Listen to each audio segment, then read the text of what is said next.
A yellow is an indication your next signal is red, so you need to prepare when you sight that yellow signal to bring your train to a stop at the next signal, which will be red. And how long do they take to pull up? Now, here we go. This is why we ended up having 2 beers over lunch. So if we're travelling along the track at 80 kilometres an hour on an empty train, we have the capacity, we have dynamic braking, which is pretty instantaneous braking, but it still takes a considerable amount of distance to pull that train to a stationary stop.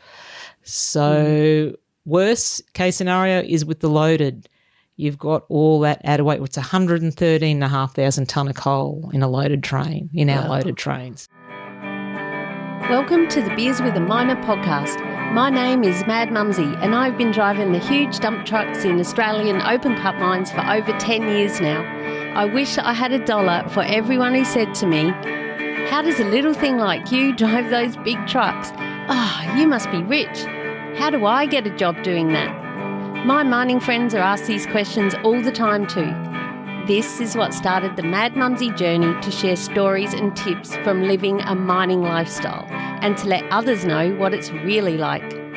Tune in each episode as I sit down for a relaxed chat, usually over a few beers, with a fellow miner. Women and blokes with various experience, roles and opinions share their lessons and stories with you. Not everyone is cut out to be a miner, but why not? What does it take to thrive and survive in this industry? Now, let's dig in. Get it? Dig. Mining. Crack me up. Hello and welcome to episode 72 of the Beers with a Miner podcast. I am Mad Mumsy and this is another happy hour episode. Today I speak with kick-ass woman, author and coal train driver, Jody Sainsbury.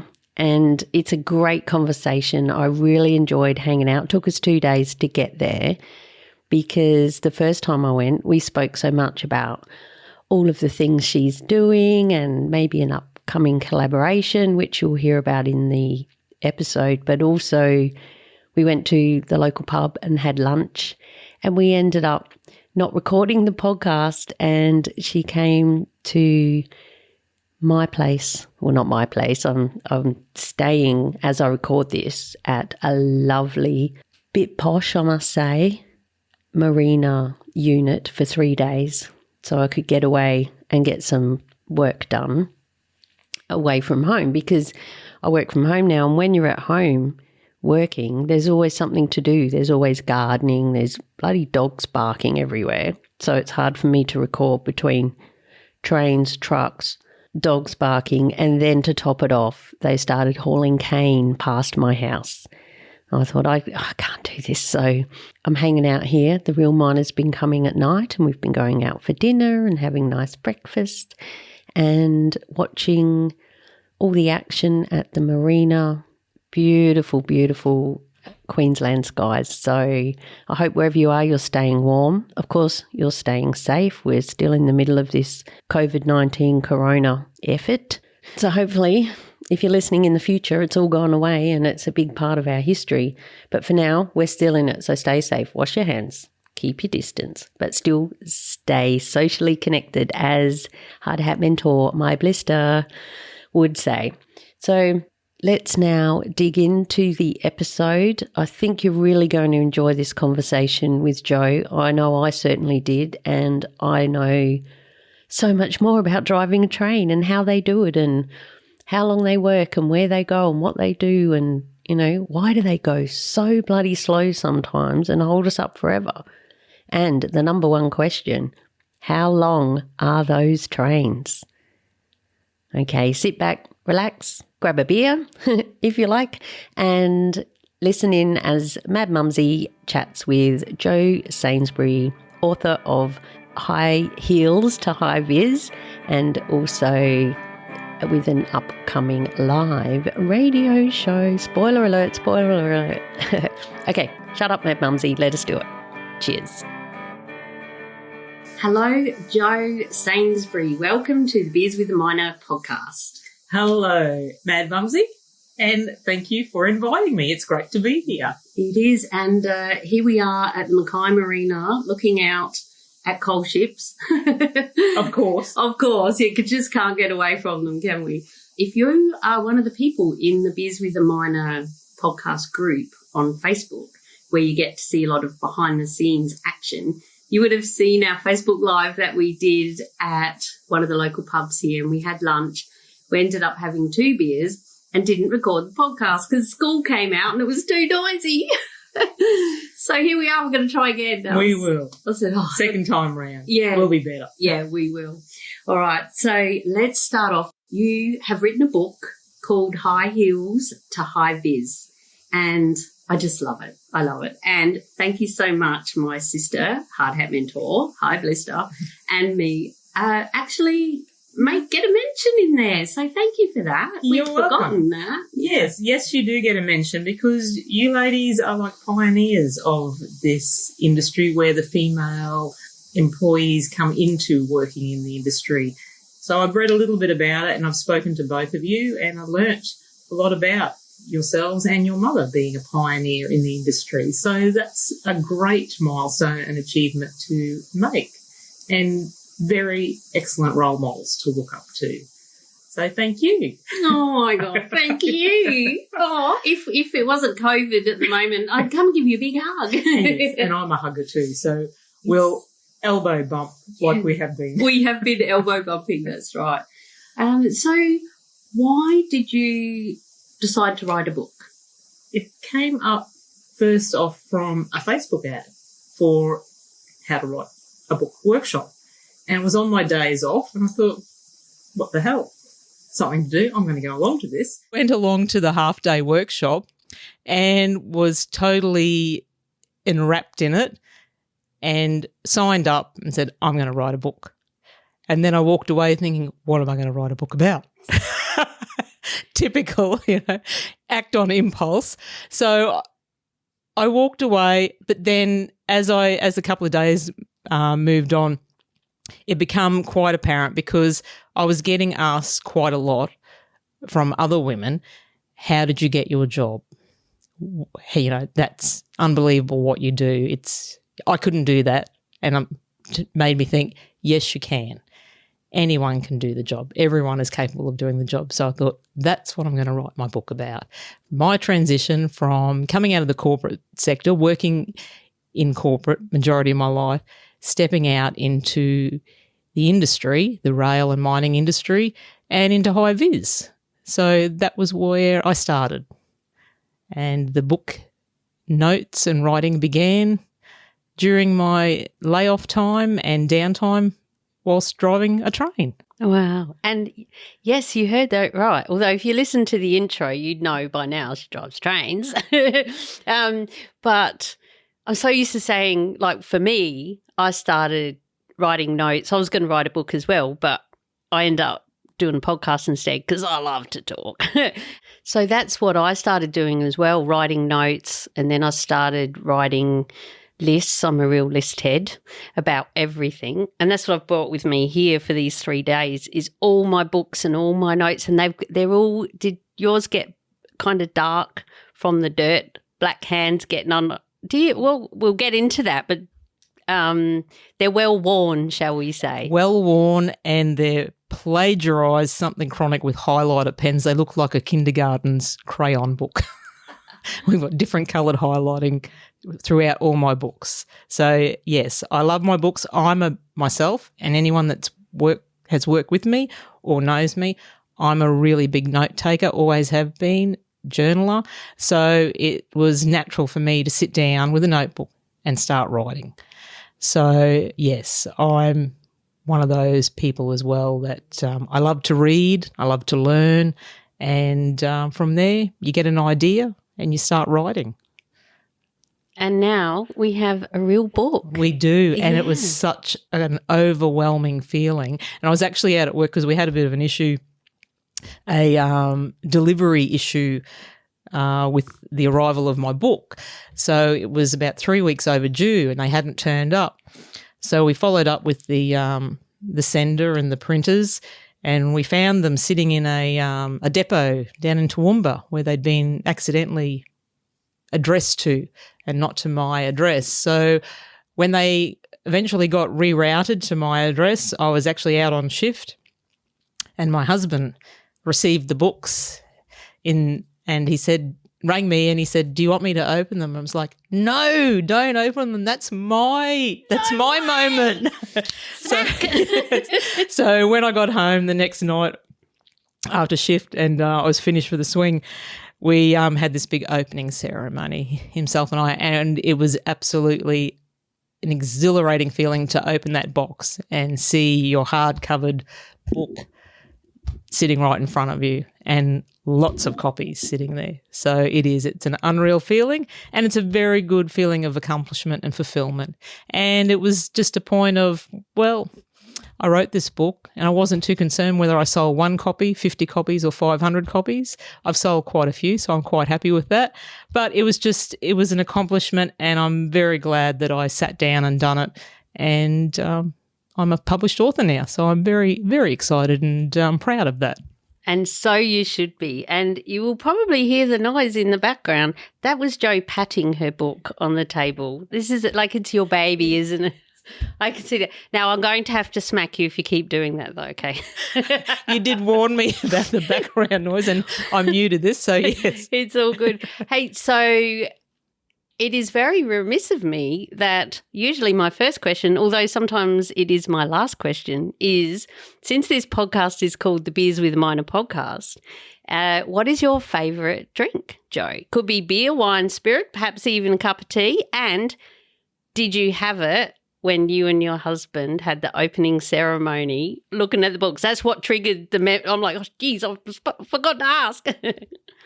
I like my refreshments, so I don't just have one favourite. I do like beer, wine, CC, and the old Southern Comfort now and then. So, and particularly when times call upon, tequila. Slam. Oh, tequila, lime and soda, yeah. Oh, right, yep. So, or a margarita or anything with tequila in I like. Nice. So your beer of choice, what would that be?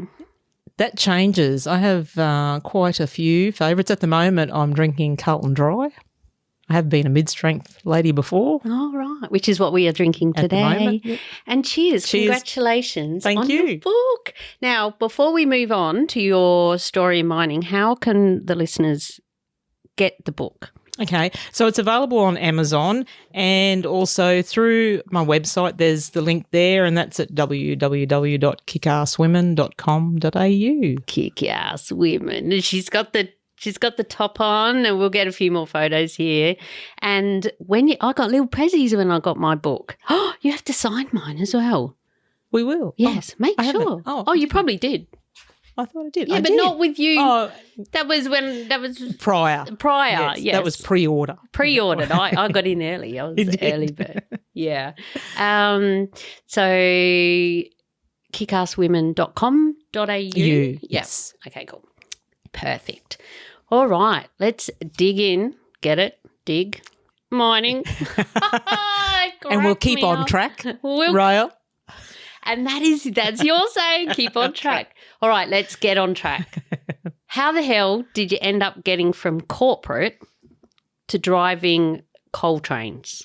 Okay, so as with everyone, now and then I had an oh shit moment in my life and found myself unemployed for a period, but also doing a period of incarceration.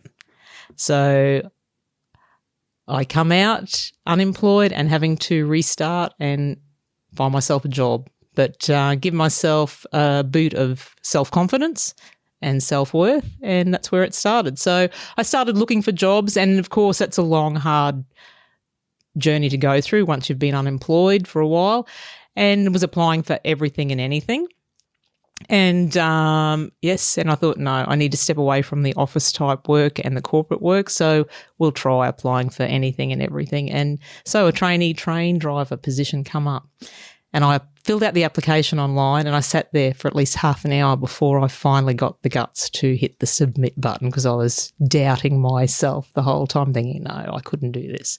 So I hit the submit button and the rest is history. I got the job and I absolutely, genuinely and honestly can say I love my job. I wouldn't look back now. It is just something that I find fulfilling and I love it with a passion. And it's it's a job that anyone can do. Everyone is capable of doing it. It's not a rocket science job or anything like that. It's particularly for the ladies or for women, step outside of your comfort zone. Get used to being a little bit of uncomfortable because it's not that hard. And look at you now, kicking butt as a kick-ass woman, writing a book and everything. Okay, so just to go back a little bit, let me know if you don't want to talk about this, but you don't have to say why you're incarcerated.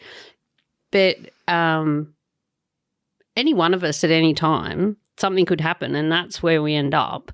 And I know that I've definitely had some people ask me, can I get a job in the mines if I've got a record? So how did you go with that? What were the steps? You do.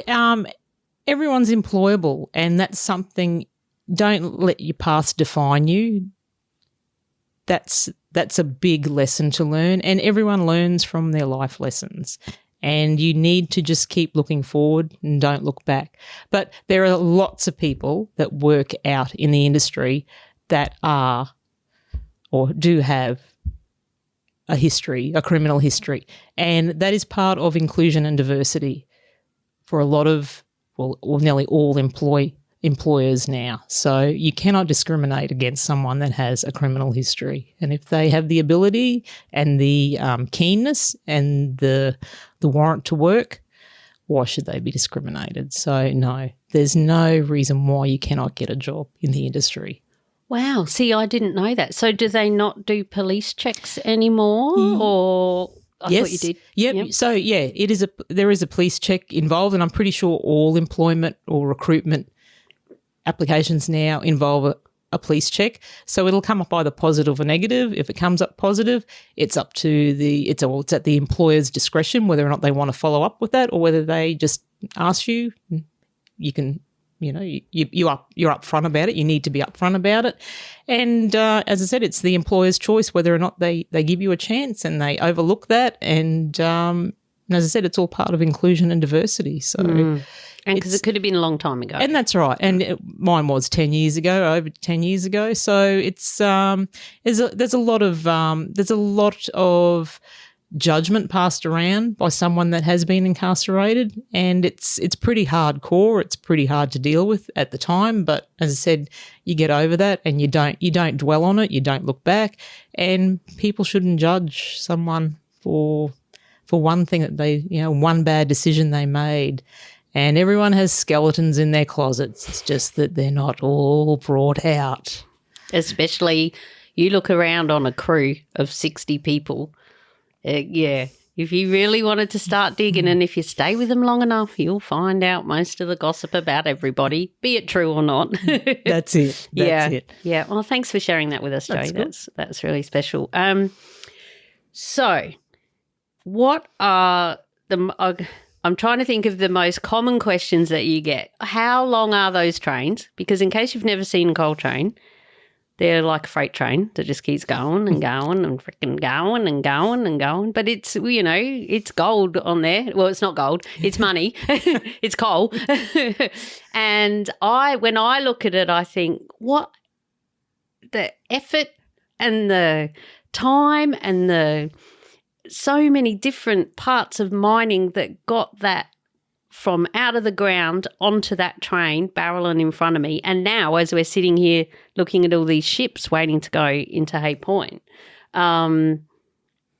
just how far it comes to get there, and then it goes and it's like, well, we don't care about after that. Well, we're meant to. Oh, shut up. Climate change has been so quiet. It's been peaceful, hasn't it? It has. So our trains are just over 2 kilometres in length. Wow, 2 kilometres. That's right. That's long. So that's a mighty walk, good for exercise if you need to walk the train to check any defects or if you've got an issue with it. But I got my hand up. There'll be a lot of that, right? Because I know nothing about trains, hardly anything, probably about as much as you listening. So with our trucks or machines, we have to do a full walk around. So you don't have to walk 2 kilometres that way, 2 kilometres back every pre-start? No, we have a train inspection checklist that a train has to have done once every 28 days, and it's a complete check over of the train, and that is to be up to date and on the train each day when you get on board. But no, if a train has an issue and you're pulled up somewhere or it's gone through a wheel detector or a dragging equipment alarm or something, and you've been called to pull up and you're deemed to walk the train to find any issue with it or investigate and fault find. So you do have to walk the 2 kilometres down to the end of the train and the 2 kilometres back. So as I said, it's good exercise and I enjoy it. But so it's just over 2 kilometres in length. We trail 126 wagons. And we're electric trains, so we are generated by 3 electric locomotives, and we have dynamic and regenerative braking. So we put some energy and power back up into the overheads when we brake, and that energy is reused with other trains as they go up and down the line. So that's an energy efficient aid to the climate control. Yeah, there. Go us. I mean, go you. Us. I'm claiming it. I know all about trains now. Right? So that's a start. Yep. And what about, so they're electric, like if the power goes off, you just stop? Yes. So if slowly or fastly? Is that a word? It comes to a steady stop. If we can have a trip quite regularly in the overhead, so it'll lose its dynamic braking and power, so it'll come to a nice neat stop. But you can also apply a pneumatic brake to aid in that, and then you need to get authority from the train network control, and they have an officer called the ECO who's in charge of all the overhead power and whatnot. So he goes online and he checks all his boards and monitors and whatnot and comes back to say, yes, you can raise your pantograph again, which is that little monumental figure on top of the loco, as you see, that runs along the overhead wire. So that's called the pantograph. So that actually is your power source there. And so then you continue on in your journey. You start again and off you go. So many questions. Okay, so just back to your little walk around bit. Are you allowed to, if you're fundamentally stable, parked up, shut down or whatever, are you allowed to walk between I don't even know what to call it, go over the bit that joins them all up? The wagons, yeah. Oh my God, Matt Mumsy, you're crap. So there's 2 wagons into a tandem, thus a tandem, there's the name, and at one particular section of that tandem in between 2 wagons, there is a crossover access where that is your egress to cross over if you are deemed to get on the other side of that train. If it's up close towards the loco, you can just walk around the front of the loco, but you need a distance of 9 metres where you have to walk in front of the loco, and the train is fully under protection, which we call 3-step protection. So it has to be at any time when it's stationary, put in 3-step protection for our own safety and the train stability and stationary protection there. So 3 steps is that so like? Can I guess? Go on. The power is shut down or isolated. The power is isolated. There's some sort of other braking system in place, like a park brake, kind of, and you're away from it. Well, no, her face is going, close, nah. Number 3 you didn't get. So you're pretty well spot on. So, yes, so your throttle is isolated, and then we have the 2 brakes. So we have an independent brake which is put in fully applied, and then the pneumatic brake is put into full service. So that's our 3-step protection. Right, so it's 2 braking systems. Yep. And the throttle is isolated. Yep. All right. Well, that's good. So it shouldn't run away. No, and hopefully, and depending, theory. well, in theory, Neither should trucks.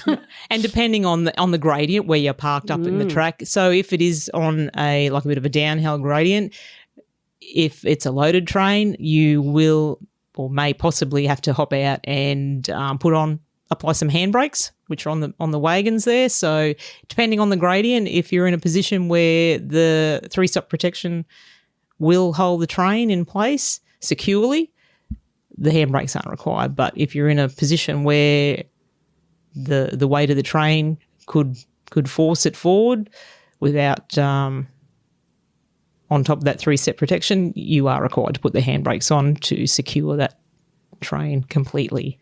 So are they like clamps? I'm thinking like in our trucks we would have chocks. Yep. Or put some dirt up there, push if there's a truck broken down on the ramp. Push gump. Used to have to do that on the loader. And get up there and put some. Oh, I'm not going there. What if it rolls away? It'll run me over in my little loader. Just do it. Hurry up. Safely, of course. Safely.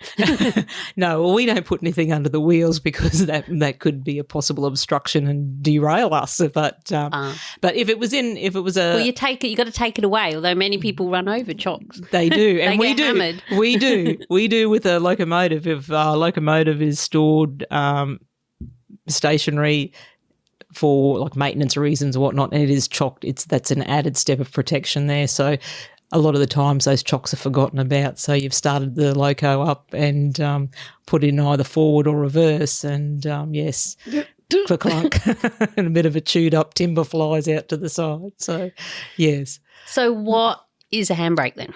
So the handbrake is the wheel. You'll see 2 wheels in between a set of the wagons, and they're on both sides. So the handbrakes can be applied on both sides of the wagons and released both sides of the wagons. So that's just like a manual turning chain, like geared link on a chain. So it winds the brake on to the wagon and secures that set of that axle there. Yeah. So that's like more that's mechanical. Like it's a mechanical. It's a mechanical aid, and it's just like your handbrake on your car. So you'll apply the handbrake, you'll wind it on, and then you need to wind it off when you're ready to go. Before you're ready to go. Yeah. It'd be. I'm just thinking you got 2 kilometres worth of wheels. With us, we got 6 on a big dump truck. So you got 6 wheels, tyres to look at if you get the chocks out or not. And if you got 2, so in 2 how many wagons did you say that is? So you've got 126 wagons. So it's 62 or 63 tandems. Oh right. Yeah, 63 places where you could forget. Yes. So and someone else did. And that's an important part of your process. So if you're winding on handbrakes, you need to record how many you've wound on. So when you're taking them off, you're taking that exact same amount off and recording the wagons that you applied them. So you're taking them off those same wagons. And they're checked and double checked to make sure they're released, because if they aren't released, that's where we get our flats and skids on the wheels. So, and that's not good. Okay. Why not? I can imagine. Kind of Fred Flintstone moment. It is. And you'll get the burn mark and the flat mark in the wheel on the rail, so it burns out and it causes a flat spot. So when you hear a train go past you, if you're at the crossing and you hear the da-dunk, da-dunk, da-dunk, that's a flat on one of the wheels. Oh, you'll be sitting there going, that's a flat. Can you call them up on what channel are you on? Copy train going past so you got a flat on your wheel. Yeah, no shit, I'm on the way to the workshop. But they're contributed by a number of factors. But yeah, if you leave handbrakes on, that's a pretty bad thing to do, and that's an effect that can happen there. You get some skidded wheels and flats on your wheels. And I suppose that therefore damages the tracks. Could it? Does it? It could do. They get a bit of rail burn, I think, but also it's your wheel. Yeah, right. It's your wheel wear and tear there and defect. When we were having lunch yesterday, we started talking. I'm like, I know, right? I'm like, shut up. Don't tell me now. I need to wait. But it was good because it triggered a lot of other things that I wasn't even thinking of asking you. So let's talk about from a point of view of us, like me and the listeners, who are driving down the road out to the mines or wherever, because once to get to port, they're sort of away from the mines a fair bit. And you see a train and it's going really slow at the crossing and it's 2 kilometres long. What's going on there? And can you hurry up, please? Because I've got to hurry up and get out to work, or better still, I've got to get home. Yeah, we had some really fun stories about that. Yeah. So a huge part of the driver's job is knowing everything about the route they're driving. So that's the sections, the speed restrictions and signals to the gradients and some slight bumps in the track. So if you do come across a train going slow through a road crossing, they will be on a speed restriction. So our normal track speed is 80 kilometres per hour. So you'll see us rattling away down the track at 80 kilometres an hour. And that's pretty fast. It is pretty fast, and it's a pretty good feeling to be in there experiencing that. But, yeah, so unfortunately, and it happens quite a bit, our track gets its little potholes, so to speak. Well, we call them clay holes. So we're deemed to abide by temporary speed restrictions, and they can vary from 15 kilometres an hour up to 25, up to 30, up to 50 or 60. So that's why if you see a train going slow through the crossing, it'll more than likely be on a temporary speed restriction. And also to be mindful, if it's on that track, there's more than likely one on the adjacent track. So if a train is passing you on the track directly in front of you at the crossing, be mindful that another passing train could be coming the other way on the other track, and it will go just as slow. So it's like double time sitting there waiting. And then another couple more cigarettes standing outside beside the car. Yeah, because that's what you can do. When you get held up by a coal train, you can it's not necessarily have a smoke. No. I suppose you can if you want. But you can't have a beer because you're driving. Of course. But you could get out and a little bit of fatigue management. Yep. Do a few star jumps. That's it. So everyone laugh, do a bit of boxing, at least go for a walk. At least stand up and have a look at the sky. Something like that. And it is. That's an ideal opportunity to get a little bit of movement in and, manage your fatigue for about 10 minutes maybe. Wow. Definitely. Yeah. And these are the reasons also why you need to, which I share quite a bit about, plan ahead your trip when you drive, because a lot of people around this area drive in, drive out to the mines. Even if you're going to the airport to fly, you got to allow for some shit to go on. There could be a very slow train in front of you, other than, roadworks, accidents, all the other things. But there could be an oversized coming down a range and you've got to wait 3/4 of an hour sometimes. Mm. And I nearly got past it. Or it's worse when you're behind one. Am I safe to go now? Am I safe to go? That's why I have a handheld two-way in your car so you can hear what's going on. And they're letting us all by, or they're pulling up at the next town, or because you think, oh my God, I'm going to die. I'm going really. I'm overtaking this thing. There's only a little bit of room on the outside if it's big. No, it's definitely well worth the purchase to buy a two-way radio if you're travelling in the vehicle. And I mean, we see some pretty mad manoeuvres on the highway when we have the viewpoint, when the train is travelling beside the highway, where the track is located beside the highway, particularly on our highway, our Peak Downs highway, we see some pretty mad manoeuvres, and it raises the heart rate in the train because we think, oh, are they going to make it? Are they going to make it? Are they going to make it? Oh, thank God they made it. And then do you think, what a fucking idiot. I wasn't going to say that. Hey, you're allowed to swear on this podcast.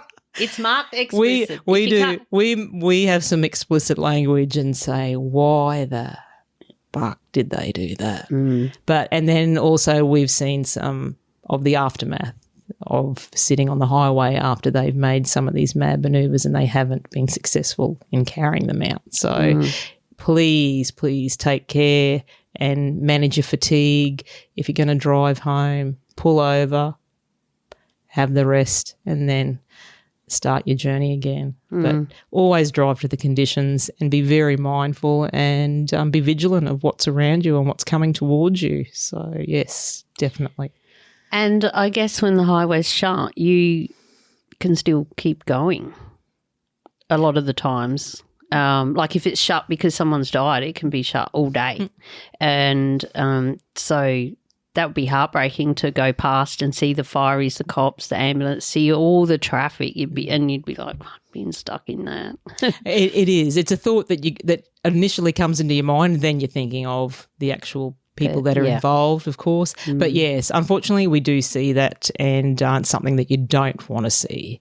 So if it can be avoided, please avoid it. Yeah, yeah. that was a bit nice. I think I need a drink. Yeah. How's yours gone? It's good. I just wanted to know, when you're in the cab itself, like when you're actually driving the train, right? Do you have to steer it? Like, what's the actual operational? And is it just you, or is there two of you? And is there only one engine, or is there another one halfway, or one at the back, or all of that? There you go. That'll keep. I might go get another drink. Whilst you're gone. Yeah. So we're always a two-person crew. Apart from down locally, we have what they call do territory, which is a driver only, and that's only from UCAN to Hay Point that one driver is allowed or authorised to operate the train and drive the train. Past UCAN, it's always a two-person crew. So one, and depending on your crew member, so we take it in turns. One will drive the empty out and the other driver will act as the driver's assistant at the DA position on that shift. And the roles will reverse on the shift coming back with the loaded. So, and then we reverse again on the next shift out. So we just, take it in turns. But so the driver in charge operates the train. The DA is responsible for keeping vigilant at all times. You have to call and cross-call your signals because that's our main regulation to driving the train. We have to abide to our signalling system. So, which is just like our traffic lights on the road. We have our red, yellow and green lights. So to pass a red light, which we call in our terminology is to pass a signal passed at danger, it's a SPAD, so that's a major safety breach. So we have to abide by our signalling system. That's the number one rule for us. And so, so the driver and the DA, they call and cross-call the signals as they can see them and up to the point where they pass them. Question. Yes, ma'am. So how would we call and cross? So if I saw a signal and go, well, Loco Joe, we got a yellow light coming up, and you go, copy, yellow light coming up, how far away? So, okay. Like, how does it go? Okay, so it's in sighting distance, so you can see them up ahead. So you'll call, yellow ahead, next one red. So a yellow is a caution and more or less to tell you that the next signal will be at a stop. If it's a flashing yellow, that's a reduced speed. The crossover points ahead of you could be against you, or there is the next signal is at a red again. Green is for go. We see a green. Green it is. Green. Wake up. Green we go. So, yes, a yellow is a cautionary light. So more than likely your next signal will be a red. So it always precedes a red. So a yellow is an indication your next signal is red. So you need to prepare when you sight that yellow signal to bring your train to a stop at the next signal, which will be red. And how long do they take to pull up?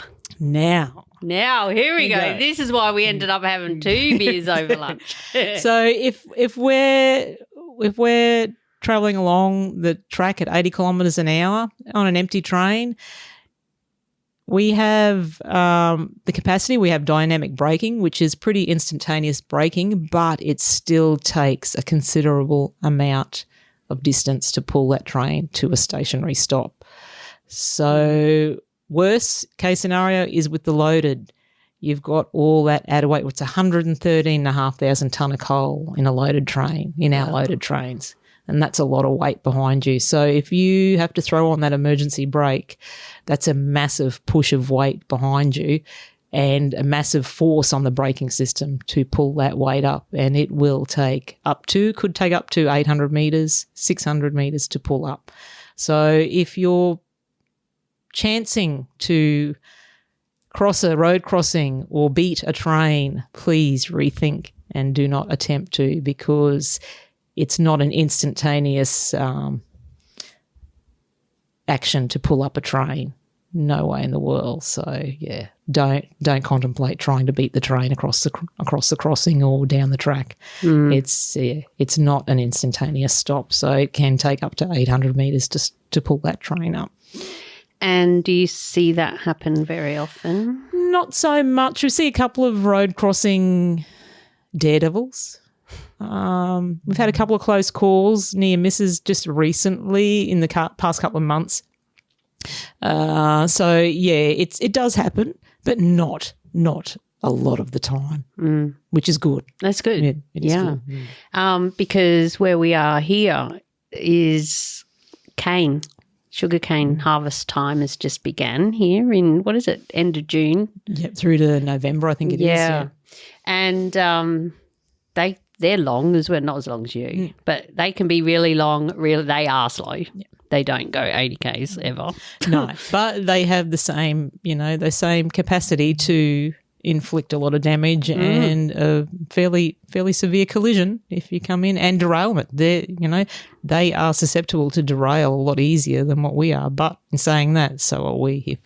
If the force was there and there happened to be a defect in the track, and we were called to put that emergency in, there could be a possible derailment there.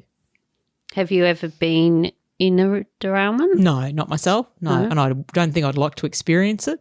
No, we don't want you coming back talking about that. Thanks. And if there is one, that it does, holds everything up. Doesn't that's it? Right. So for a long time. Yep. So if that's the case, all trains are called to a stop wherever they are. Network control will put out an emergency call over the network radio, and all trains will be pulled to a stop and secured, and no one is moving until that scenario is attended to and cleared. And that can take weeks. It could. So, yeah, so until like flooding and everything as well. That's right, yep. Until they remove, obstructions, if it's obstructing the other track, where they can move traffic at least on one track. So, yeah, it could be days if it's a major derailment or a fairly large derailment that's affected both tracks. Otherwise, they'll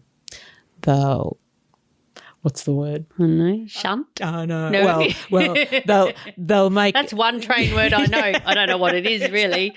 I think Thomas the Tank Engine. Until they secure the side and they remove any obstruction from the other track. As long as the other track's got clear passage, they'll allow traffic through. Right. But, yeah, but shunt is a good word. Yes, you shunt the wagons when you're...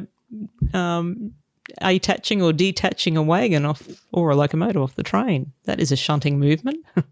So what is it, just kind of like pushing it or inching it forward or just moving it a little bit? Yeah, either way. It could be either way. So the locomotive powers, so you'll do a reverse propelling movement to ease back up and hook onto a wagon, or you'll ease away and you'll uncouple the wagon first, of course, and you pull away and leave the wagons behind that you need to and secure them if you're leaving them behind, and off you'll go with a couple of wagons less.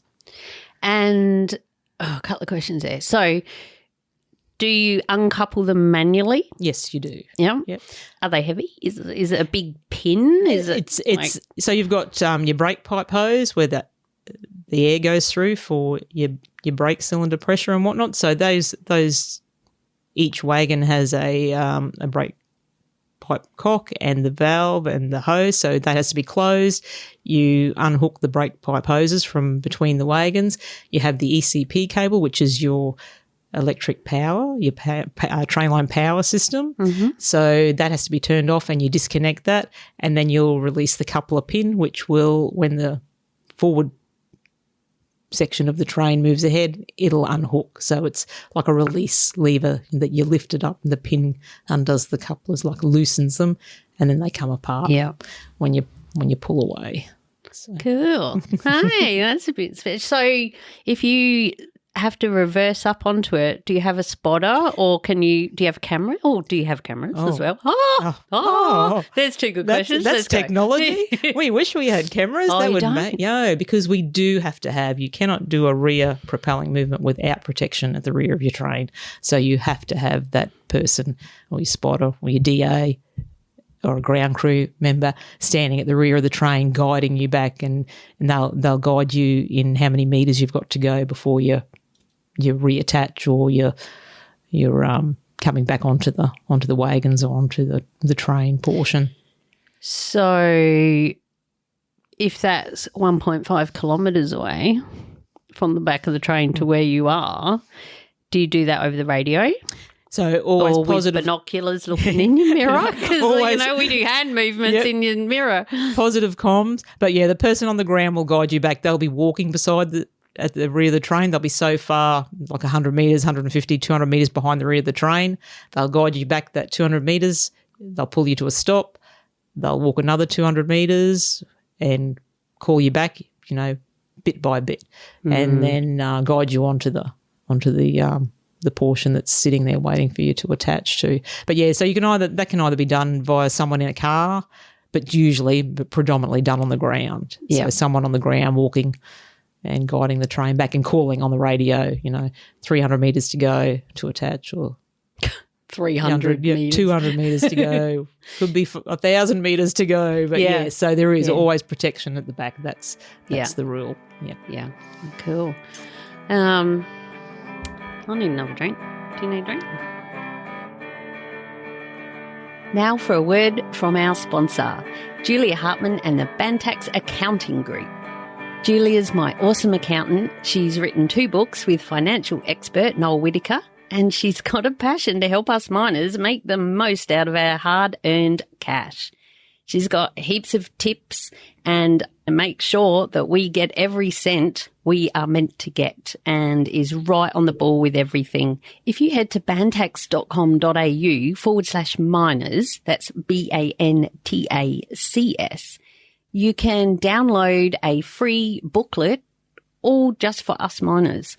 And there's also a spreadsheet in there that helps you check off what tools you have for your trade, like your isolation lock, work boots, 7 shirts, all of these sorts of things. And you can weigh them up, and it'll tell you if you qualify weight-wise to claim your trips out to work. And that's just one of the things that they've got over there. So I strongly urge you to head to bantax.com.au/miners and see what they can do, and find your nearest office as we come up to tax time. They're really on the ball, know what's going on with the tax department, and there's heaps of other free information like property investing. If you really plan on doing some great things with your money, you want to do that, right? If you want to sell your house, can save a lot of money if you find out what to do first rather than in hindsight. And Julia, she'll, make sure you get it right. And if you do it wrong and then go and see her, she'll up you in the nicest possible way, because she really cares about us and wants us to keep our money and not give it to the tax department. Anyway, head over to bantax.com.au/miners and tell them Mad Mumsy sent you. So I've got another drink, because I'm right. I'm staying right here looking at the view for a couple of days. Joe's not. I go home to the scenic country view. The scenic country view. Oh, good segue. So let's talk about views, because how long does it take you from, because you go to different mine sites, don't you? Yes, we do. Yeah. So let's talk about how long it takes and what you see along the way. All right. So on any given shift, it could vary. So we could leave port and it could take only 3.5 hours to get to the mine that we're going to. Only. Yep. On another day, it could take 8.5 hours to get from port out to site. To the same mine? To the same mine. Oh. Yes. So that's all contributed by whether there's track maintenance going on, there's defects in the track and you've got speed restrictions, so those speed restrictions slow you down. There could be closures, so they've only got one track operating, so they might let 2 empties go and then they'll let a loaded back down on that one track. So you're sitting waiting your turn to go. So, so it could vary. You know, you could get out to site in 3.5, 4 hours and start loading, or it could take you 8.5 hours to get out to site before you start loading. And then the loading, it averages around – oh, sorry. Yes. Got my hand up again. I'm just thinking about when you're on the way out there. Oh, yep. Do you see many critters? Oh, Do you have big kick-ass women? What about kick-ass kangaroos? And do they do much damage? Yes. So I know emus are bad out there, can be. They make a mess. Yeah, we don't – you see them on the side but not so much up on the track. But I love my now office view because we get to see so many seasonal changes. We get to see some spectacular sunrises and sunsets, beautiful starry nights, meteors, shooting stars, all that. And it's unreal to see from the big windows in front of the loco. It's a great view. And, of course, you see nature, flora and fauna at its best and its worst. So we have roadkill and track kill, unfortunately, and they can't be avoided. We can't pull up a heavy, 113,500 tonne loaded train to avoid, unfortunately, a koala bear on the track or a kangaroo. Yes, unfortunately, and they are pretty common in their season.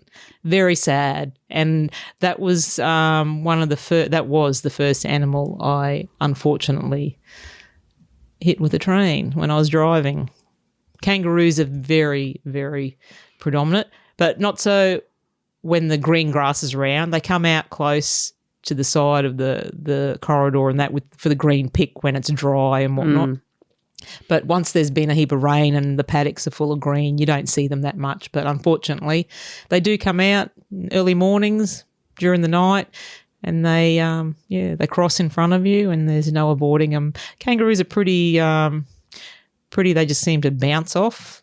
And we've got like what they call a cow catcher at the front of the loco, so that they pretty well bounce off, and sometimes they land in the middle of the tracks and whatnot. You'll see the roadkill, the track kill there, but unfortunately, and birds aren't so bad. You might hit a bird here and there, but predominantly, unfortunately, snakes. You'll run over the snake, and they like to hide in between the warm ballast. So if you're changing points at a crossover or walking at night and that, you've got to be very vigilant about those nice little critters. Oh, no. Oh, my God, I'm going to be sick. I hate snakes. Everyone knows about Mumsy knows I got issues with snakes. So we see lots of them. The pigs are good to see. You see them getting around, and there used to be a fairly healthy big mob in one particular area we used to see, but we haven't seen them for a while. But they're out there. You see them pretty much all the time in their hour of wandering. But so it is, and like I said, to see the seasonal changes of the landscape, and then we witness the vast change to the more or less drought last year. It was absolutely near dirt, the whole way out on our trip to when we got all the rain, and it more or less changed. The green grass was there like overnight. It was unbelievable. And the green turned into like a fluorescent green. It was magic. It really was to see that. So, and that's a good thing. And we see all of the cattle nice and fat now from the green grass. But so we get to see some pretty awesome sights. The wedge-tailed eagles are one of my favourites. They're majestic birds, so they come in for a bit of a pick at the roadkill on the track there, and they'll fly off. And thank goodness I haven't hit any one of those.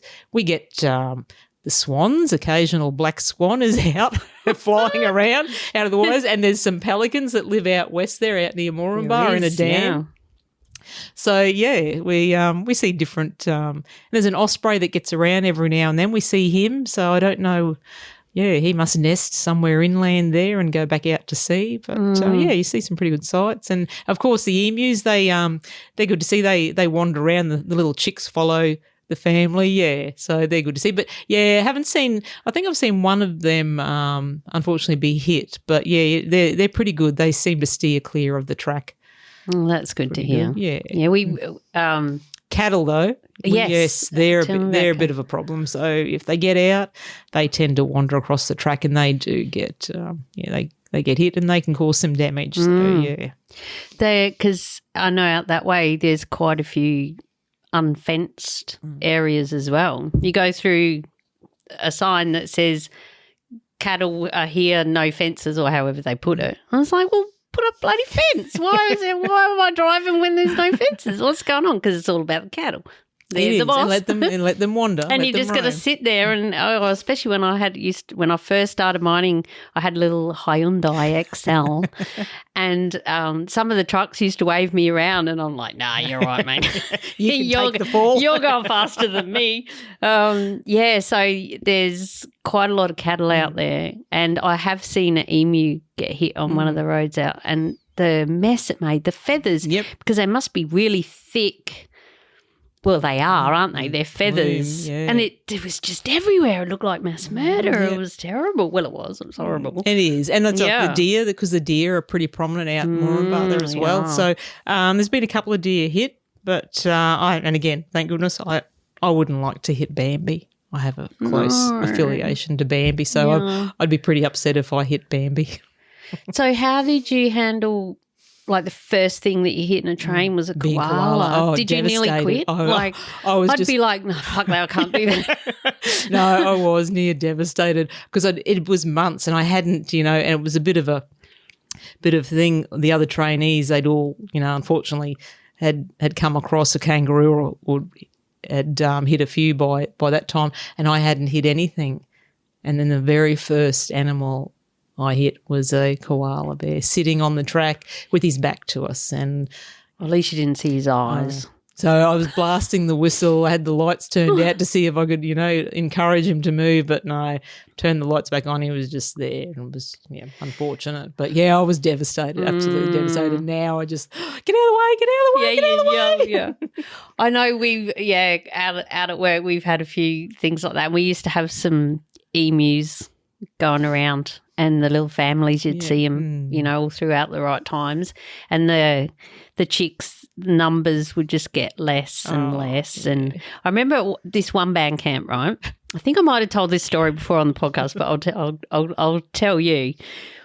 We weren't racing, right? Because you're not allowed to race. But I was going to win. It was a bit of a debate because we had to go from one side of the pit, open cut, right, one big pit, had to go from one side of the pit, the crew part, to down the ramp, down into the hole. And some people were going one way and some people were going the other way. And we all thought our way was the way to go. I said, right, at crib, that's it, we'll see.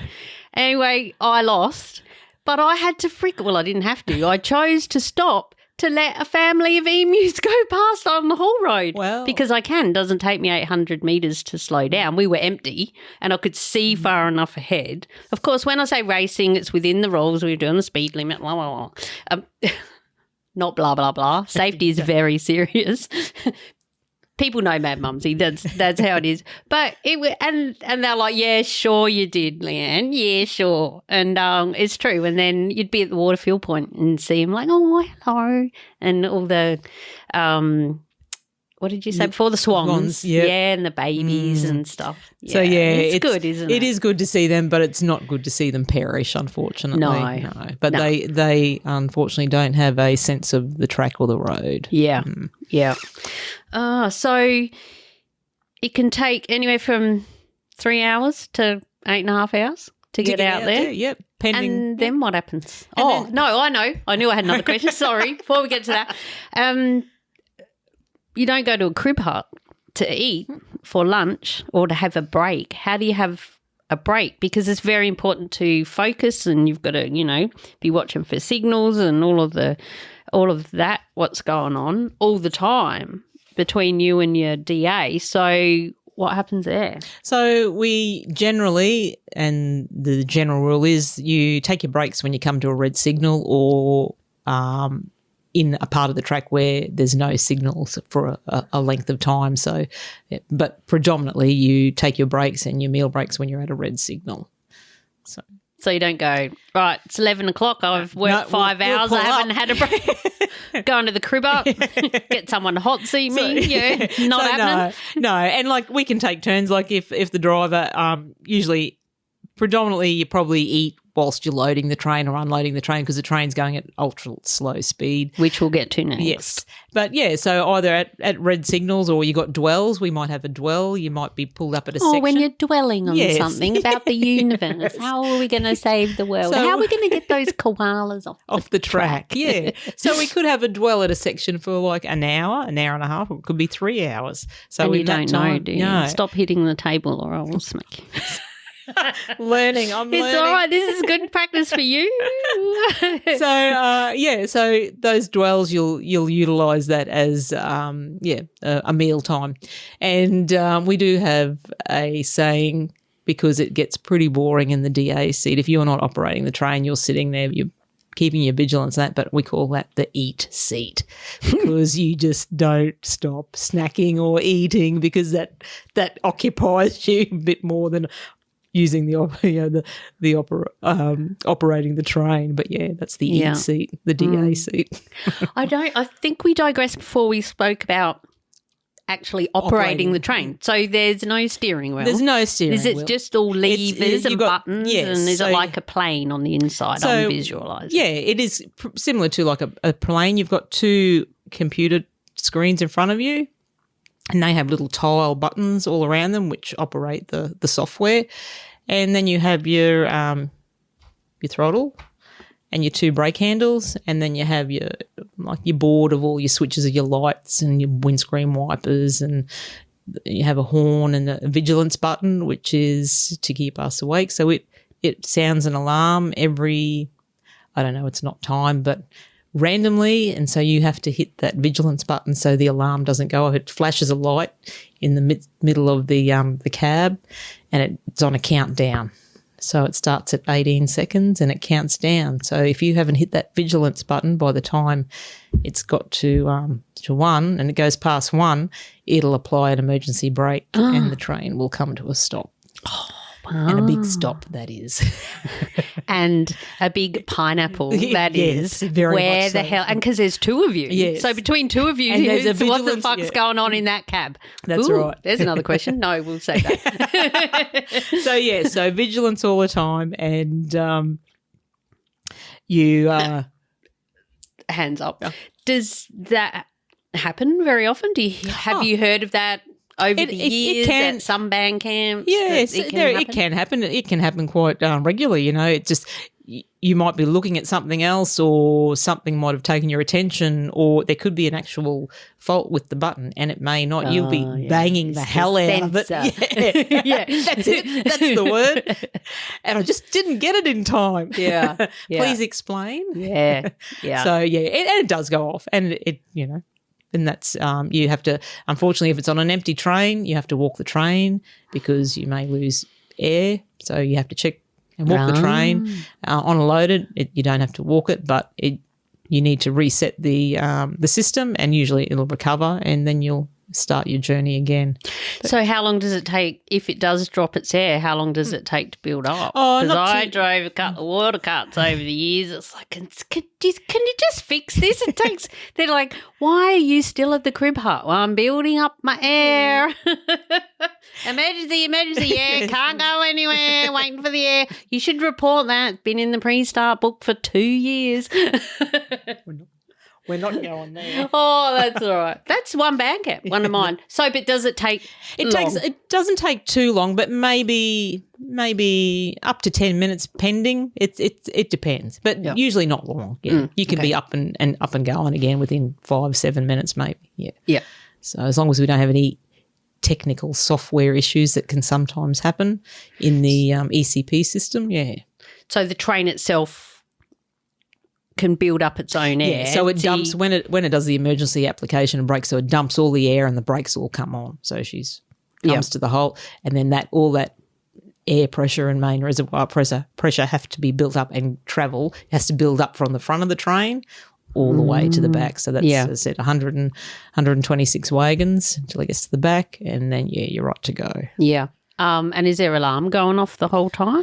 It goes off and it brings up messages, fault messages and error messages on the screen. But no air, no shit. Yeah. So you're pressing the shut the hell up button to stop the alarm. Okay it out. Yes, okay it out, we call it. Yep. And you're acknowledging the error, saying, yes, we know. Yes, okay. That is the button on the Vims in the cat truck that has always got a hole in it, because everyone's like, okay, because they've all got faults. And they do. And that's software, unfortunately. Yeah. It's sometimes just a truck. It is, that's right. With trucks too, just for my listeners who may not know, sometimes your truck just cannot build up its air, and so you have to get the service car or get another truck over, and then you hook up a hose, the two operators, and every site will have a procedure of how you can instill air into another truck. Make sure you do it right, because you're right at the crew part. You never know who's there. Yeah, and you get the hose, and I can hardly ever reach the coupling part where you got to click it on. So I'll say, I'll be the one in the truck. You do it. But it depends. If it's your truck, you should be the one. Get out, go and do it. And they sit in their truck. So yeah. So that can be a problem with the trains as well. There could be something wrong with the ECP system, the electronic system, and it may not. You can have an error, so and you will have to go and fault find, diagnose then, and that inevitably may cause you to shut down the train and restart it all up again.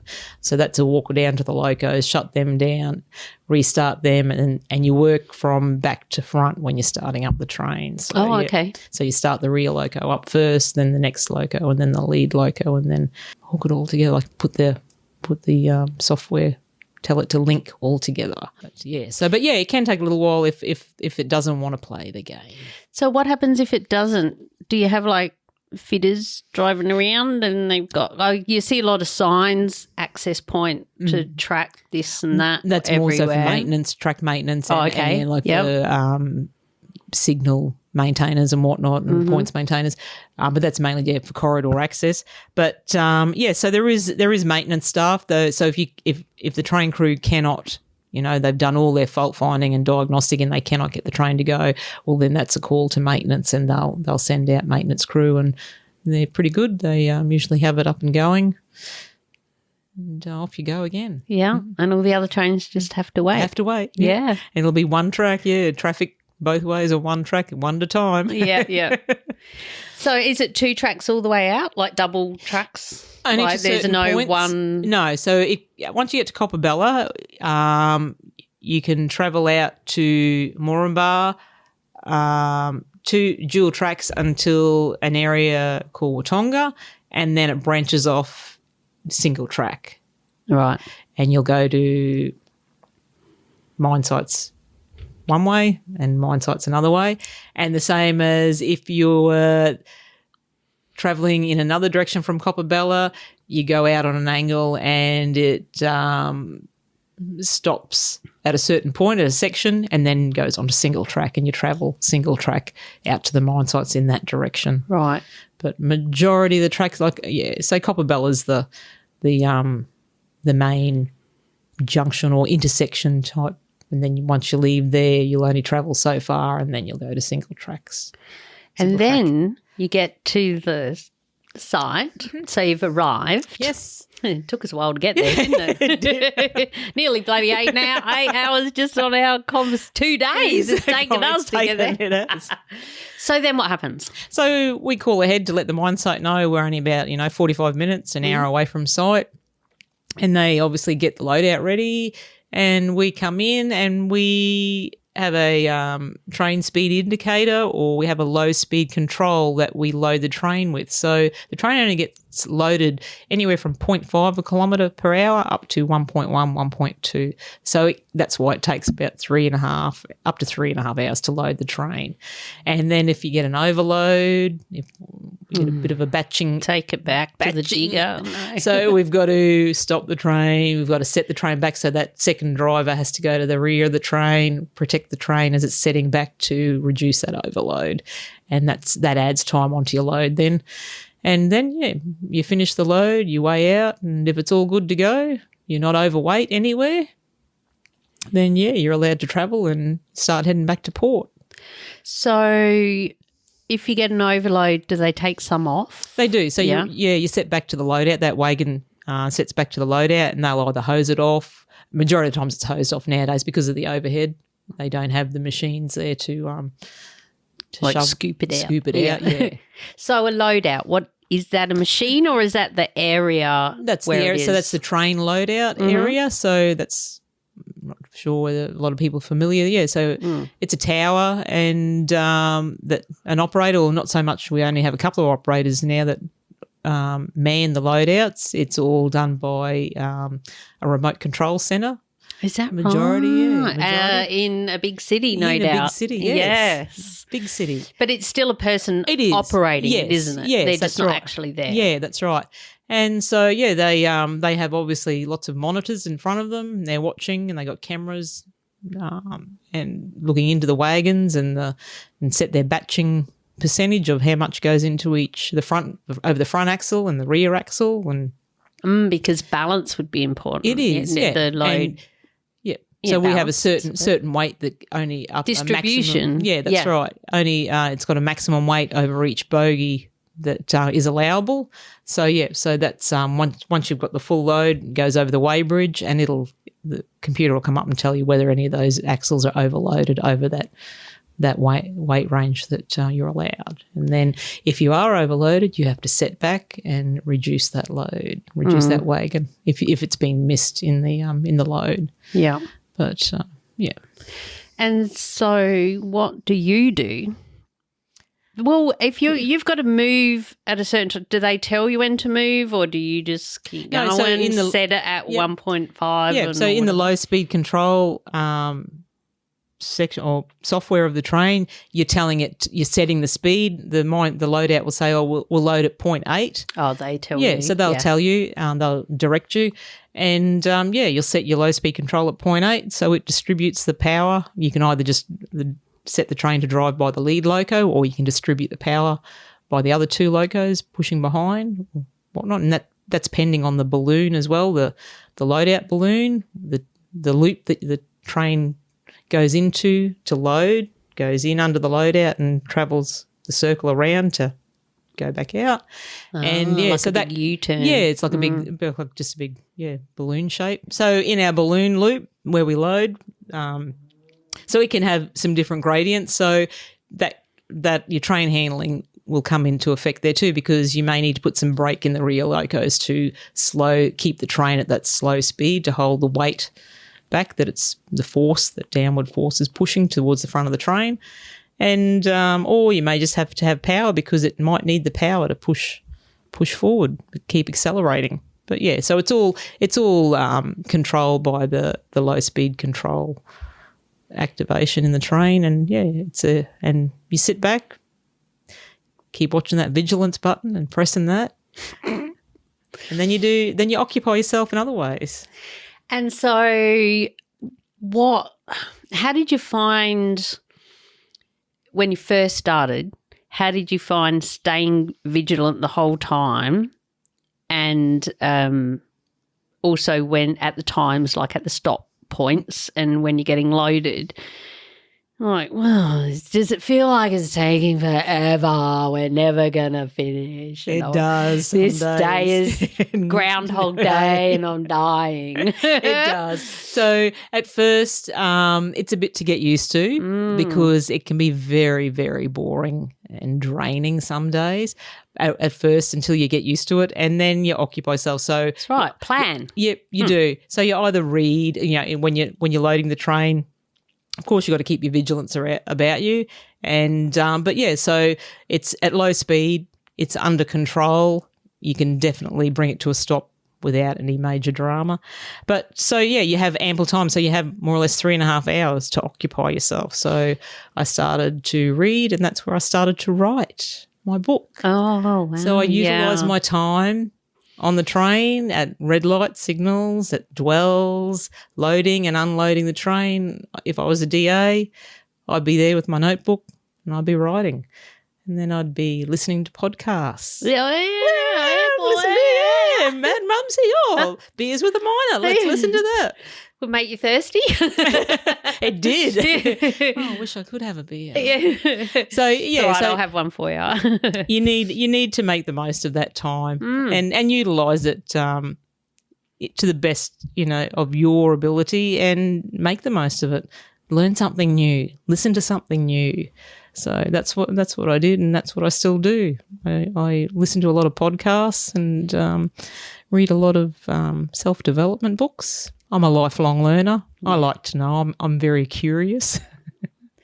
So I'm thinking I've been a trainer on and off over the years, and you have someone in a truck with you all day, and then they want to come and sit with you with the cribber. And it's like, and after 7 days of the same person in the truck, and they may or may not even be driving yet, but we are talking. And at first it's all good because you're getting to know each other, and then you get to a point like, oh, I'm really over this. I just want to be by myself now, which is why I ended up kind of resigning as a trainer. Like, nah, I just put me on a grade. I just want to be by myself, and I wanted to write my lists, and I got shit to do, And I can't be doing that if someone else is in the truck with me. So that's what I'm asking is it close proximity? How big is it? Is it like inside a cab? Can you stand up, walk around a bit, or? Not so much. Pretty much the distance we are here. We're social distancing. Which we are, because we have the table at the long ways. We're at each end of the table. This would be about the distance that you sit from me inside the cab, and there would be about that much room between here and that space there to walk between. And over in this little section here is just our little kitchenette, which is a little fridge and a microwave and a kettle and a sink, little hand basin. But so no, there's not much room, and it is a confined space. It's a 12-hour shift. You don't need a ticket. You don't need a confined space ticket. No, it's not don't. that confined. It's fine. No, I think she's exaggerating. No. Thanks for clarifying that point. Yeah. Hey, what about? Is there a toilet? There is. So there's a toilet at the other end of the lead locomotive. Each locomotive has a toilet. So yes, there is a toilet. And does that just go on the track? It goes into. It's like a chemical portable toilet. So it's a chlorine type system. So it gets a chlorine tablet, but it gets diluted first. Yes, that's it. But yes, we have that luxury, so it's very good to have that luxury. Yeah. But other than that, no, it's it can be a very long day. But and you appreciate each other's quiet time. So we'll have a conversation, and then you'll have your quiet time, and then you might strike up another conversation, and then you'll appreciate someone's reading a book, or if someone's listening to something. Yeah, you appreciate that. But and it can be trying at times, but you just grin and bear it. Grin and bear it. Blink dollars. Yeah. That's it, something like that. Something like that. It's near the end of the shift. It's near the end of the shift. Yeah, we're nearly there. The sun's coming up. Well, it doesn't matter for you, does it? Really, no. And that's that. Yeah, that is something we spoke about yesterday. That triggered that memory. How your shift times. Let's talk about rosters and shift times and how they vary when you have to then go into a camp situation. And you're off kilter to everyone else, which can be like cleaners can do that to you, and other people that work in the mines. Everyone's on different, some people that aren't on our shift. And it's like, just got to sleep. It's 10 o'clock in the morning, and now I'm awake. So, okay, I'll shut up. So with ours, we work erratic times. We don't do the standard 6 to 6, and it's all based on the train scheduling times. So we could start anywhere around the clock. So we could start at 8 o'clock at night. We could start shift at 10 o'clock at night, midnight, 1 o'clock, 3 o'clock in the morning, 8 o'clock in the morning, 10 o'clock, any time, and it'll be 12 hours from there. So it's all dependent when the trains have been scheduled to run to site and they've been booked in. So that's where our shifts come into play, and they are rostered around the train schedule times. So and that's so we work where we take your first shift, you take an empty train out to site and load it. You'll do a crew shift. That crew would have spent that previous or that day or that night doing the same thing. They would have taken an empty out, have their downtime at a camp. Yep. In the mining town. Yep. And they can be a minimum of 8 hours off and back on shift. Right. So so then they'll come and relieve you, and you'll go into camp, have your layoff time, and then you'll go back and do a shift change that next day and bring the loaded train back to port and unload it. So, and then you'll repeat that process for the next couple of days. I'm seeing this as being a major HR headspace, because you've got mine sites wanting trains now. We've been in the bottom of the pit and hurry up, get that coal out because it's going to get up there, it's going to get there, it's going to get washed because there's a train waiting for this coal that we're digging now. That's really bad management, by the way. And we're the ones who suffer for you sitting there for your 3.5 hours waiting for us to get the coal out.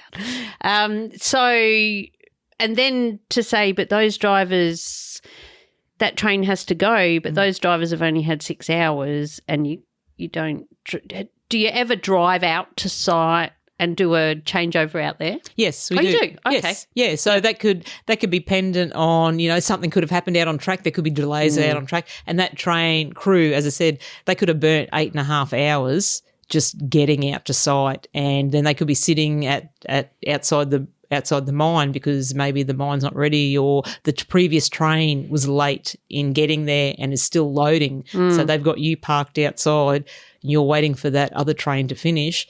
So I've forgotten what our question was then.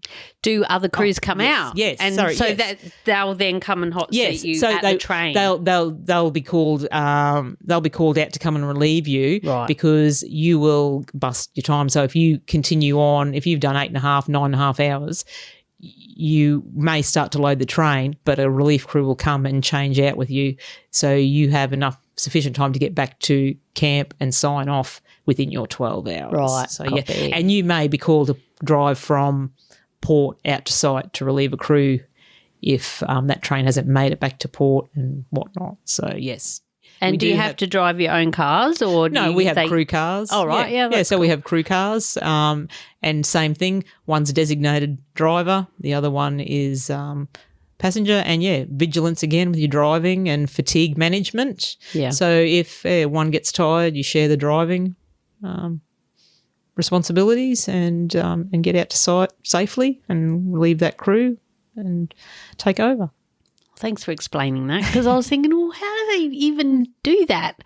How do they? Yeah, so that makes sense. Yeah. That they can go that way. I'm pretty sure this is going to be a no, Mad Mumsy. We don't. Do you have to clean the train? Or I guess you'd have to clean inside the train, like we would for shift change. Take all your rubbish and your shit and wipe it all down and do the windows. You have to clean the windows. Yeah, so that is, you need to do that. So you need to tidy up, sanitize your console in front of you, your chair and, your screens and whatnot. And, you need to keep your windows and your side mirror clean and tidy so that you can see out of it. So, yes, you do have to do that, and that's just part and parcel. Yeah. That's, respect for your fellow crew. That you have to operate. Yeah. Can you reach the top? You're tall, right? Can you reach the top of the window from the ground? No. So how do you clean the top of the window? So if we do Spider-Man actions on there. So we don't physically clean the outside of our trains. They are serviced and that's but the windscreen But the windscreen, we have a service we need to provision the train, so we have to fill the sand traps up because we have sand that applies to help us with braking on the wet rail. If you have dew on the rail or wet rail when it's raining. So sand is applied through a little valve in front of the wheels, and it helps for the wheels to get traction. Yeah, that's right. Yeah. So, we have to make sure those sand traps are full of sand, and they're at the front and the rear of the locos. So we go into a facility and, we provision the train, and at that point it goes into a shed where the overhead is isolated, and the drivers are responsible, for filling those sand traps up with sand, topping the water up in the tanks for the toilet and the kitchenette, and washing the windscreen. So we have a big broom, like sponge. We spray the windows and the hose and clean them at that opportunity, and the headlights and the lights, ditch lights and whatnot. So clean your lights. Yes, on night shift is a very good idea. Yeah. So, but that's all under isolated. That power is isolated because you've got the water and you're walking around the loco with it. So when you're out on site and do hot seat changeovers and stuff out there, you just do the inside of the cab pretty much. That's it. Yes. Yeah. And so I guess inside the shed, I've got a 4-year-old grandson, right? So I'm just seeing like Thomas Tank Engine, and they all go back to the yard, and they go in, and then like down at Jalalan, down Armstrong Beach and all of that way. Yeah. So that's what you mean. You'd go into a facility. It's like there's a maintenance. There's a couple of facilities around. The workshop. Yes. So they provide those services, and that's where you provision the train, so to speak. Provision the train. Oh my God. And you collect consumables for your kitchen, like your tidy bags and your paper towel and your hand towel and your hand cleaner. Do people pinch them? Yes. Because that's a big issue out at work. That's a dumb question. Of course they do. It's free.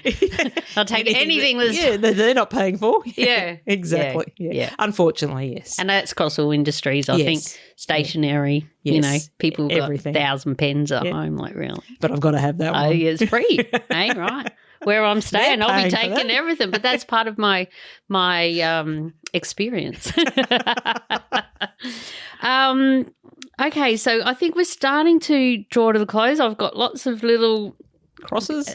Because what I do, note to self for you, which we'll touch on, is if you think if I have an idea or a little thing that you're talking about, and since I'm trying to be much better at not interrupting unless I really have to, like I know that you listening at home don't know that, like I don't, or maybe you do, going, shut up, mate, mumsy, everyone knows that. So I just write myself a little note on my bit of paper, and then when we've covered it, I cross it out. So really the only one I've got here before we move on to what else it is that you're doing that's really fantastic is get dirty. So do you get down and dirty? Like, do you have to wear gloves? I know for us walking up and down the steps of a truck or any machine, you have to have 3-point contact, which is you're hanging on and you're walking at the same time. And if you haven't got, I used to wear my gloves. Some sites you had to, some you didn't. Some you did, but people don't. But I wore it because it's filthy and it's freaking coal. It's black, dirty shit. Or if you're in iron ore, it's red dirt that you can't get out. That's it. And so on trains? Yes. So, of course, you've got to have your 3-point contact to get on board and dismount as well. And also, PPE is applicable. So we've got to have hearing protection inside when we're walking outside the locomotive area where we sit and drive. So once you step outside that door, that's a PP area because that's the engine room until you walk down to the toilet. The toilet's at the back of the locomotive. So there's all the traction motor blowers and all that machinery that's very loud. So that's hearing protection area. And yes, we have to, at certain sites, we have to abide by their PPE. So we do have to have a hard hat and our gloves on when we get off the train if we've got to go to the back of the train and whatnot to protect it. So, we have to abide by that PPE, whichever's deemed whatever required site you're for on. what site. But, so our main PPE is, yes, we've got to wear our gloves, our hearing protection and our hats when we're shunting or on the ground, our floppy wide-brimmed hats that are so attractive. Oh, so for sun protection. Yes. Sun protection. Yeah. Yes. We wanted at the field point, at one band camp, we wanted a bit of a bloody veranda effort. Not much, just something to stand under when it's 40 degrees and we're frying out here and the pump hardly works and it's taking me forever and, I'm not winning and it's dust everywhere and I'm back here every 5 minutes. And they said, get the floppy hat. Effort for your hard hat. I'm like, yeah, right. How about you do it? Because we had to get down and turn the handle and everything, not sitting there and push a button like some fancy sites. Yes, so yes, PPE is very important for protection, personal protection. Yes, that's right. And the whole world knows what that is now, thanks to COVID. Yes, definitely. And that has brought about some good changes to people's hygiene efforts. Hasn't it? It has. Yeah, let's hope they keep it going. All stays. Probably be the best flu season we've ever had. I think so, yeah. Yes. Before we move on, is there anything else you want to say about trains that we haven't covered that you think people should know? No, I don't think so. I think we've pretty much covered what we need to, unless someone has a question that they'll send in to you later on that we'll answer at another point. That's down the right. track. I was trying to think what was yours going to say. I think we've dug in pretty well. But my brain was trying to remember what yours was. We're on track, down remember? The track. We're on track. So the show notes for this episode, so that you can see updates and where to connect with Jo. We're not going yet, but I'll just let you know because I haven't said it yet. madmumsy.com/beers71, the number 71. So what else is it that you're doing now? I know that you are very passionate. We'll touch on two things.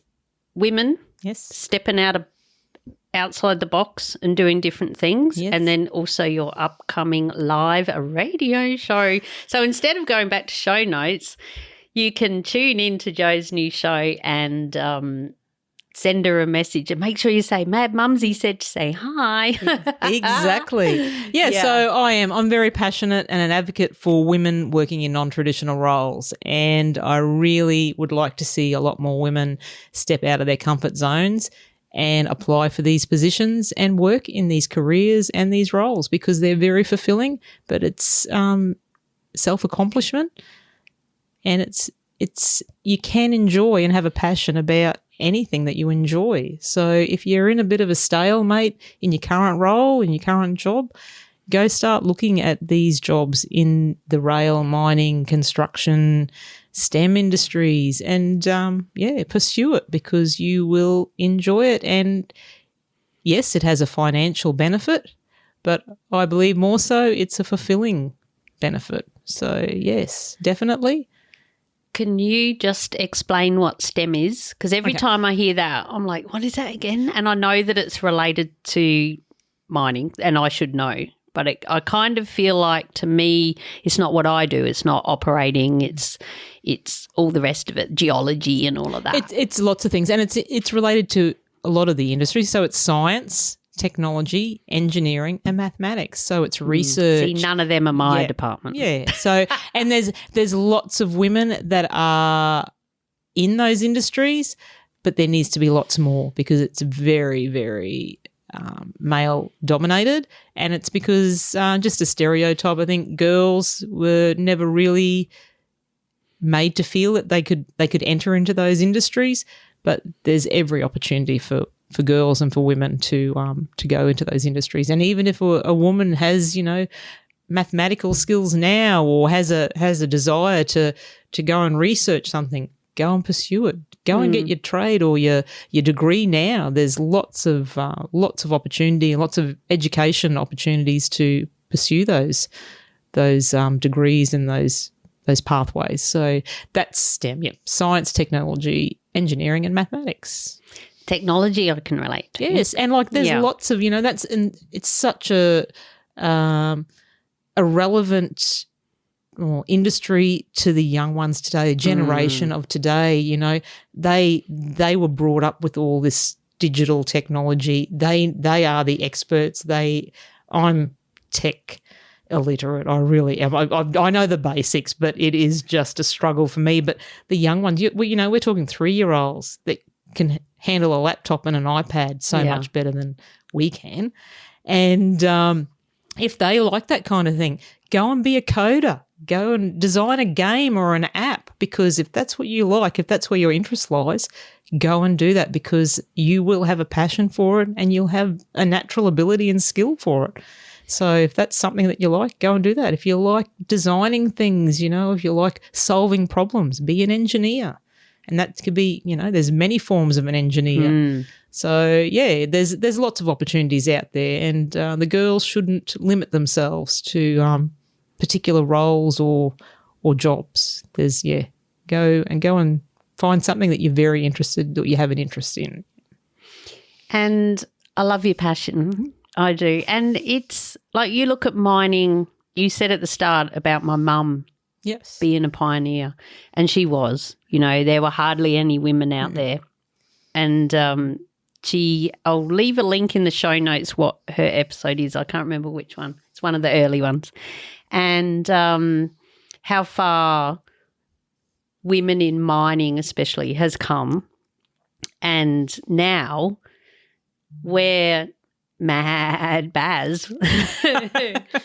Well, he was telling me about this one band camp he knows that he said nearly quite a few of the supervisors, the superintendent, mine manager, and the OCE, the person who's in charge of all safety and can shut the whole show down, are women. And it's great. And the guys, like, they're cool with it, And Mad Mumsy, I've spoken about women and my thoughts on this many times, so I won't delve into your time on that. But there is a lot more opportunity, like you say, in construction and other areas, and that's a lot of your big push as well. So wherever you are, step out of that box of what you think you should do and see what else is around. And it might not even be mining. It might be something in the arts or something, but do what you love. And it's not a feminist movement. It's just to say, hey, you have the ability, just try it.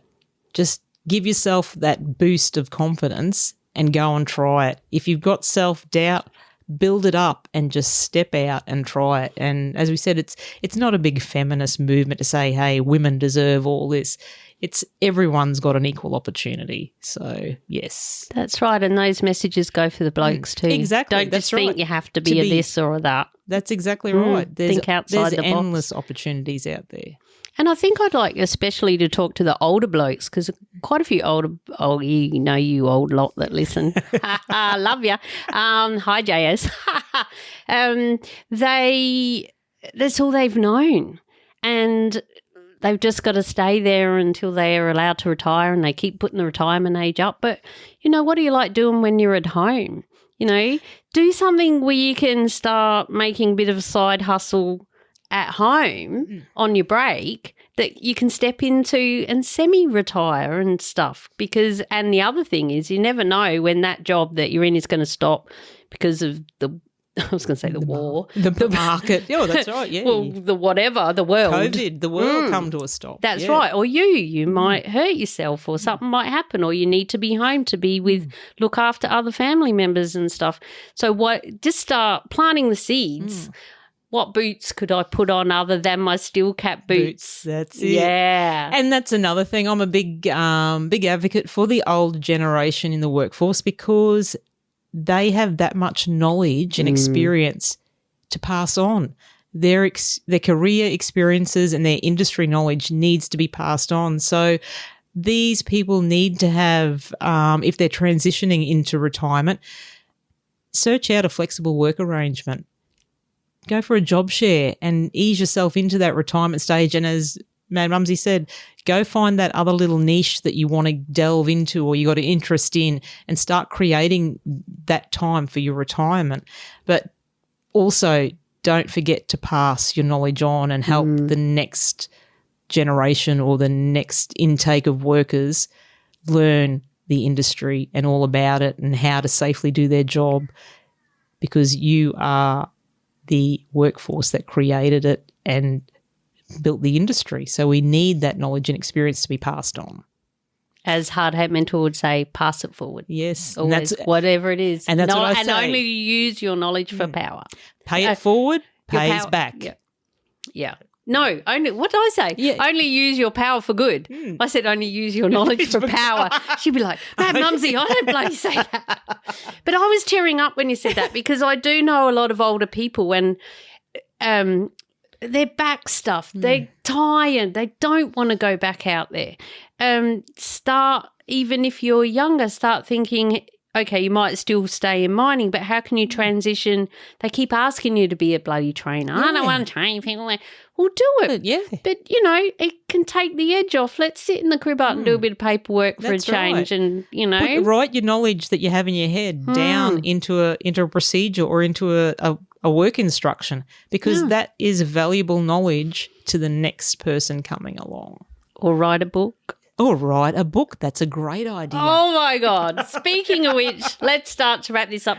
High heels to high vis. Head to kickasswomen.com.au. Jody Sainsbury.